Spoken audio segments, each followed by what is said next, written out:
de chegar mais perto aqui, né? Gente, muito boa tarde, muito bom estar aqui mais uma vez. É sempre um prazer estar aqui na Educadora. A gente até brincou nos bastidores aqui, né? Que se deixar de olho fechado, acerta chegar aqui, né? Porque o programa da Juliene, né? Sempre teve um espaço muito confortável para a gente falar de forma crítica a respeito dos problemas que a gente tem, especialmente em saúde, especialmente, né, em questões políticas, né?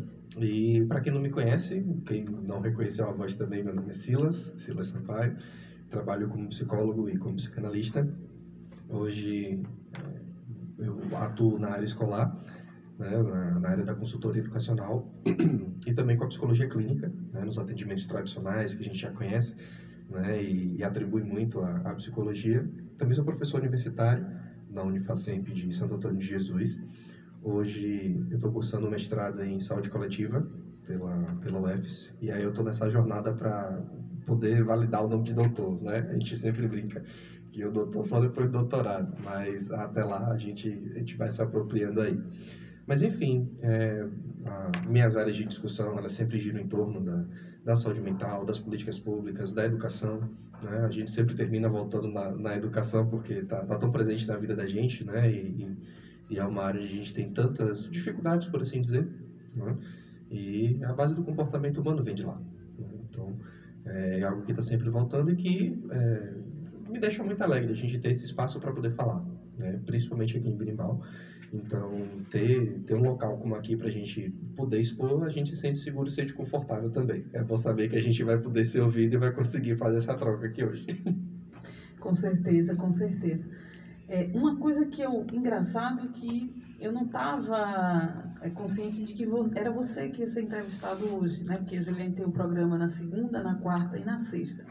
E ela tinha me dito que você ia lhe entrevistar, mas não me disse especificamente o dia. E uma coisa, eu assisti um vídeo essa semana falando sobre o número de suicídios entre adolescentes ou mutilações entre adolescentes. Inclusive, nessa semana, lá no Colégio Novo, que foi inaugurado, surgiu um caso de uma adolescente que estava se mutilando, né? Usando, não sei se era uma gilete ou se era um estilete, alguma coisa desse sentido. Como é que você vê essa situação de tantos jovens, né, ainda em tão tenra idade, com pensamentos voltados à finalização das suas vidas? Então, gente, como a gente já discute de uma forma geral, o suicídio ele é um problema que ele não tem pausa, né? Então, é algo que nos cerca enquanto sociedade, é algo que nos atinge independente da faixa etária, independente da classe social, né? E quando a gente tem esse problema na infância e na adolescência, que existem casos na literatura de crianças que tentam, ou em alguns casos até efetivam o suicídio, né? Existem muitas discussões sobre isso ser uma falha da sociedade, proteger a integridade das crianças e dos adolescentes, né? Porque tem essa questão moral ligada à imagem da infância e da adolescência, né? Como fases da vida onde as pessoas são mais puras, que as pessoas não têm espaço para pensamentos ruins, para momentos ruins da própria vida, né? E ter eventos, episódios como esses que aconteceram em Birimbau recentemente, ou como esse mais recente, né, dessa semana no Colégio Integral, mostra para a gente que é um problema enorme e que a gente precisa ter recursos para poder lidar com esse problema, né? Inclusive, é um tipo de situação, olha a gente já levantando problema, né? É um tipo de situação que a gente tem que ela é subnotificada. Tudo que a gente sabe a respeito do problema, quem não estava lá e viu a situação, tudo é especulação. Então a gente sempre fica na dúvida se foi o estilete, se foi um lápis, se foi uma caneta, seja lá qual foi o objeto, né? Mas a gente sabe que teve o comportamento da mutilação, né? A gente não sabe as motivações, não sabe o perfil da pessoa, né?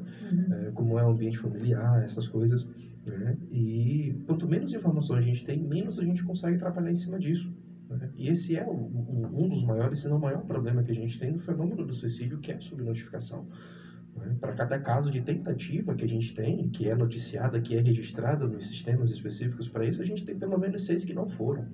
Então a gente tem as tentativas que foram efetivadas, tem as que não foram, tem as que não viraram notícia, né? Que é um problema que é municipal nesse sentido, né? Sobre como essas coisas elas não viram notícias, né? Porque a linha tênue entre a informação e a fofoca ela é muito frágil, né? E a gente pegando outras situações, né? Isso sendo colocado como uma notícia, muito bem pode ser colocado como algo irresponsável, né? No sentido de trazer informações sensíveis das pessoas, enfim, né? É um problema muito complexo que a gente enfrenta. Mas eu queria saber especificamente o seguinte: essa é uma realidade, independente de ter sido aqui, isso ocorre em vários lugares hoje do nosso mundo, do planeta. Então, o que tem se observado nesse comportamento que leva ao suicídio? Numa grande demasia, é o vazio existencial? Eu tenho ouvido muito falar que hoje nossas crianças, né, os pré-adolescentes, eles são criados, alguns são criados dentro de bolhas, né? São tão super protegidos que eles não suportam decepções, né? Não suportam ser, como é que se diz, receber negativas de nada. Então, assim, e quando isso acontece, por alguma circunstância, o que acontece? Essas crianças acabam optando pela morte. Eu vi recentemente aqui no Instagram um vídeo de uma menina com 17 anos que ela relata que a mãe dela alijou ela. De que maneira? A mãe não deixava ela ir para lugar nenhum, pegava no carro, deixava aqui. Então ela alega que ela não sabia pegar um ônibus, ela não sabe o preço de nada, ela não sabe quanto custa nada. Então, assim, a amiga pediu a ela para encontrar-se com ela numa praia. Aí ela disse: eu não tenho como ir, minha mãe não está aqui e eu não sei pegar um ônibus. Então ela vai para a rede social, faz um vídeo chorando e relatando que ela se sente alijada, porque ela não sabe pegar um ônibus, ela não sabe como sequer perguntar como é que pega um ônibus, porque ela nunca passou por esse tipo de experiência. Agora há pouco eu falava com o Rubens, que eu tenho uma pessoa que trabalha, para quem eu trabalho, que a gente conversava e ela me relatou que a filha dela tem 18 anos, estuda, né, numa escola pública aqui na cidade, e que ela leva e ela traz essa criança porque essa jovem, todos os dias para a escola, que ela não permite que essa jovem vá à Feira de Santana sozinha. Essa jovem, ela vive dentro de uma bolha hiper, super protegida. Então, assim, até que ponto essa super proteção que algumas pessoas colocam para os filhos é positiva? Tanto que quando você vai falar sobre o caso, você até diz criança, né? Porque é tanta proteção, é tanta coisa que se faz em volta dela, né? Que a gente espera isso para uma criança, não para um adolescente, para um adulto, enfim. Né? Inclusive, talvez o ponto central que a gente tenha quando vai falar sobre suicídio, enquanto motivador, enquanto disparador, a gente não tem uma resposta direta, justamente porque é um fenômeno multifatorial. Né? Mas quando a gente fala sobre essa questão do suicídio em si, eu gosto de pensar enquanto a proposta dele como um fenômeno social, porque não deixa de ser. Antes de qualquer coisa, ele é um fenômeno social. Então, pensar em determinantes sociais do próprio sofrimento, que a gente chama de adoecimento, até a chegada final do comportamento suicida, é um cebolão, como eu costumo brincar, né? Porque por causa das camadas da cebola, enfim. E quanto mais profundo a gente vai, mais a gente chora quando para ver. E uma das questões principais que a gente tem é justamente essa. As relações familiares da gente mudaram de um jeito absurdo. A gente não tem mais aquela lógica de que quando você atinge a maioridade, já está na hora de você se manter e sair da casa dos seus pais e criar sua vida. Né? Justamente porque o momento político que a gente vive também é totalmente diferente. Né? Comprar uma casa hoje é um negócio absurdo, né? No sentido de conquista material mesmo. Né? Você precisa de condições para poder comprar uma casa, por exemplo. Né? Então, partindo dessa lógica, né, muitos pais eles veem a criação dos seus filhos como uma oportunidade justamente de fazer a vida mais confortável. Só que no sentido de fazer com que os filhos não sofram as mesmas coisas que eles sofreram. Só que isso é muito pessoal, isso é muito subjetivo. Né? Então tem gente que pensa dessa forma de uma maneira exagerada para outras pessoas. E aí, justamente, né, querem que a casa que eles vivem hoje vá ficar para os seus filhos necessariamente e que isso vai custar uma vida simbiótica ali, ligada, agarrada uma no outro. E se o filho faz uma coisa, o pai e a mãe tem que estar junto ou vice-versa.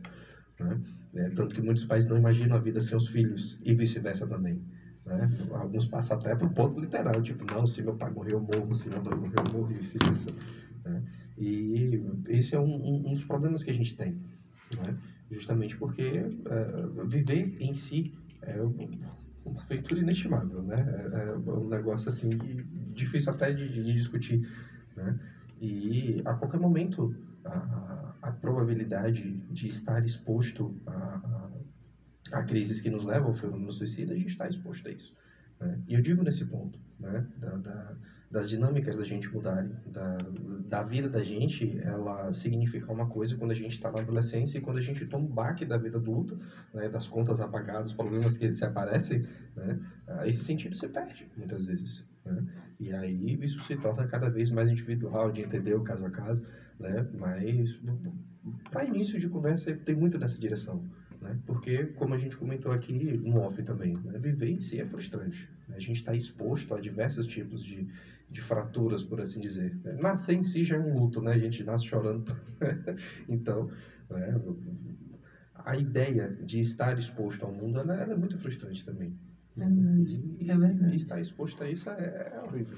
Você trabalha com aluno na escola. O que acha no impacto do aluno com essa, digamos aí, o governo ele centralizou todo tipo de ensino, o Enem, essas coisas são centralizantes. Você traz a ideia, as cores do mês, nós estamos falando disso, daquilo.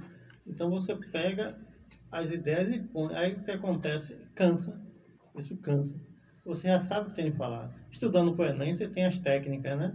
Você sabe que tem que falar daquele problema e botar a solução no governo, né? Isso aí para o aluno, que ele perde contraditório, né? Como é que fica na cabeça dele? Sim, principalmente porque jovens em idade pré-ENEM, eles estão num momento de decisão onde o momento da vida é tudo muito 880, né? Então, existe a pressão das escolas também. Isso é uma discussão bem antiga na psicologia escolar, né? Que existe uma espécie de mercado onde as escolas forçam muito a barra para que a criança ou o adolescente saiba o que ele quer fazer da vida o quanto antes. Para que quanto mais cedo ele decida, mais tempo ele tenha para se preparar.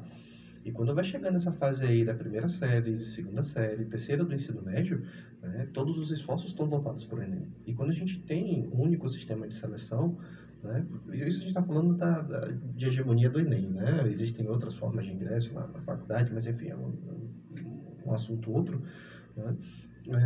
Onde tudo fica justamente colocado como uma última oportunidade. E se não passar naquele ano, a vida acabou. Porque vai, entre aspas, perder mais um ano. E se você perde mais um ano no Enem, você perde mais um ano na faculdade, perde mais um ano no mercado de trabalho, e ninguém vai querer mais essa pessoa no mercado de trabalho porque tá velha. E tipo, gente, é um ano que você perdeu ali. O ser humano vive em média 70 anos. Né? Talvez até mais, né? Estou falando de Brasil, né? Mas um ano que você não foi aprovado no Enem ali, não tirou a nota que você queria, não quer dizer que sua vida está fadada ao fracasso lá na frente. Né? E esse é o delírio liberal que a gente tem, né? De que a gente precisa estar pronto para tudo a qualquer momento. Né? E isso também pode muito bem ser pensado como um evento desencadeador de ansiedade. Né? Justamente porque o que é que vai ser da vida desse adolescente se ele não conseguir cursar a medicina quando ele tiver 17 anos? Gente, com 17 anos a gente não é nem maior de idade, imagina estar se preparando para ser médico. Né? Inclusive, o Rubens fez até um comentário bom, né? Que quando a gente está estudando para o Enem, uma das técnicas que a gente utiliza é justamente enxergar o problema como um problema social, porque os problemas da redação são de fato sociais, né? Mas estimular as políticas públicas, né? Que é o que a gente diz que vamos botar o governo para resolver isso. Né? Então a gente já desenvolve também essa mentalidade de terceirizar essa responsabilidade e muitas vezes não enxergar a gente no processo, né? Que alguém tem que fazer alguma coisa, mas alguém quem? A gente não faz parte desse processo também, enfim, né? E é uma exposição enorme que os jovens passam, né? Hoje em dia eu já lidei com alunos nessa situação, né, de pais chegarem perguntando o que é que tinha de errado, porque ele não queria uma profissão. Só que, tipo, gente, nos 16, 17, o que é que a Não gente tem sabe da vida? amadurecimento, Né? né? Que tipo de certeza a gente vai ter? Né? Então, exigir isso de um filho, de um enteado, enfim, né, chega a ser cruel também, por reforçar essa coisa, né, essa lógica de produtividade antes do jovem estar trabalhando. Né? Verdade. É Boa isso. tarde, Nossa. Juliene. Juliene chegou e a gente não deu nenhuma Eu boa não. tarde para ela. Que eu cheguei com as... Lina, eu cheguei com as demandas da vereadora, né? As demandas